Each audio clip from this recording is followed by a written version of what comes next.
ప్రియుడా, నీ ఆత్మ వర్ధిల్లుచున్న ప్రకారము నీవు అన్ని విషయములలోనూ వర్ధిల్లుచు సౌఖ్యముగా ఉండవలనని ప్రార్థించుచున్నాను.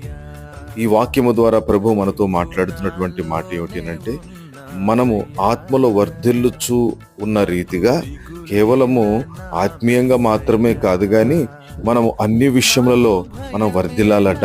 అంటే చదువుకుంటున్నటువంటి బిడ్డలు చదువుల్లో వారు ఆశీర్వదించబడాలి. అలాగనే పంట పొలముల్లో ఆశీర్వదించబడాలి, ఉద్యోగముల్లో ఆశీర్వదించబడాలి, వ్యాపారములలో ఆశీర్వదించబడాలి. చేసే ప్రతి పనుల్లో మనము ఆశీర్వదించబడాలనేటువంటిది దేవుని యొక్క ఉద్దేశమని ఇక్కడ వాక్యము ద్వారా చెప్పబడిన రీతిగా దేవుడు మనలందరినీ కూడా ప్రతి విషయంలో పరిచర్లోనూ దేవుడు మనల్ని నిండుగా ఆశీర్వదించును గాక.